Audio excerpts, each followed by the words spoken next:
Organizmimizda yetarli ozuqalar bo'lmagani sababli glitsin moddasi yetishmasligi mumkin. Agar organizmimizda vodorod peroksid juda ham ko'payib ketsa, soch oqarishiga olib keladi va erta soch oqarish jarayonini ko'rishingiz mumkin bo'ladi. Natijada esa vazn ortishi, jigarda yog' bosishi va qorin kattalashib, yog' bosishiga olib keladi. Kollagen va glitsin bu nega juda muhim? Bugun sizlarga juda ham muhim bo'lgan mavzu haqida gaplashamiz. Ya'ni kollagen va glitsin organizmimizga qanday foydalari bor? Bu faqat go'zallik uchun emas, teri, soch, umumiy organizm uchun qanday vazifani bajarishi haqida ma'lumot berib o'taman. Bu mavzu kollagen bilan bog'liq. Kollagen bu asosiy terimizning biriktiruvchi to'qimasi bo'lib, asosan bular paylardan iborat bo'ladi.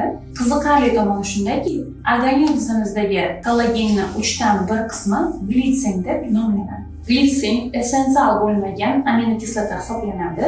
Organizmimiz esa buni o'zi ishlab chiqarish xususiyatiga ega va organizmimizda yetarli ozuqalar bo'lmagani sababli glitsin moddasi yetishmasligi mumkin.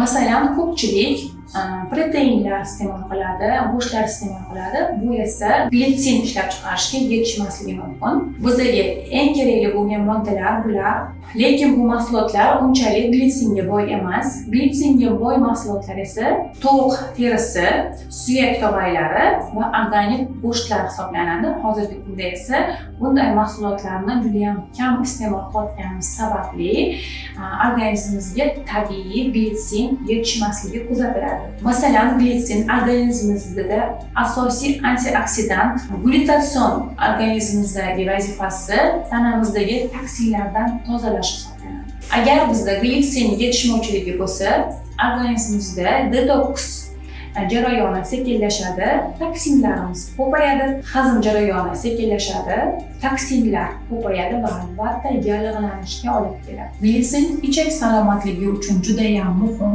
chunki u ichakdagi yallig'lanishlarni oldini olib beradi. Bundan tashqari esa glitsin ko'plab fermentlarni ishlab chiqarishda ishtirok etadi. Masalan, organizmimizda katalaza degan ferment ishlab chiqaradi. Ferment esa vodorod peroksid, ya'ni organizmimizga zararli bo'lgan vodorod peroksidni parchalab beradi. Agar organizmimizda vodorod peroksid juda ham ko'payib ketsa, soch oqarishiga olib keladi va erta soch oqarish jarayonini ko'rishingiz mumkin bo'ladi. Glitsin esa albatta qizil qon zarrachalarini hosil qilish uchun ham asosiy vazifa bo'lib hisoblanadi. Va albatta muhim va hamma biladigan glitsin xususiyati uyqumizni normaga olib keladi, chunki juda ham ko'p asabiy bemorlarga glitsin moddasi tabletkasi yozib beriladi. Agar organizmimizda glitsin yetishmasa, albatta insonlar uyqusizlikdan aziyat chekishadi. Bu esa organizmimizning to'liq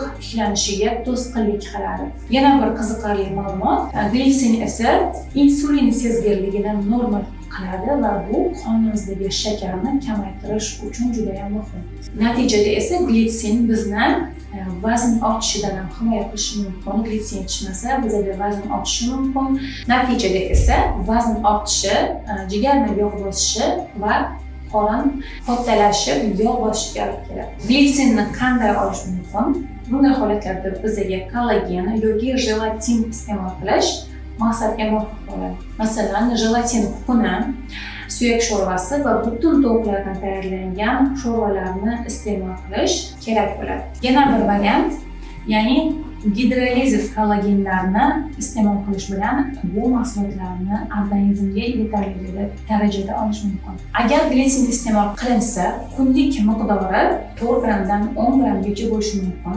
Bu organizmga yaxshi natija berishi uchun mahsulotlarni, kollagenlarni ovqat bilan birgalikda qabul qilishingiz kerak bo'ladi. Yosh o'tgan sari organizmning glitsinga ehtiyoji tobora oshib boradi. Ba'zi tadqiqotlar shuni ko'rsatadiki, glitsin quyidagi muammolarni hal qiladi. Osteoartrit, osteoporoz, soch to'kilishi, uyqusizlik, podagra va buyrak toshlari muammosini hal qilishda glitsin juda ham katta ahamiyatga ega. Keyingi videolarimiz qanday mavzuda bo'lishini xohlaysiz? Albatta izohlarda yozib qoldiring.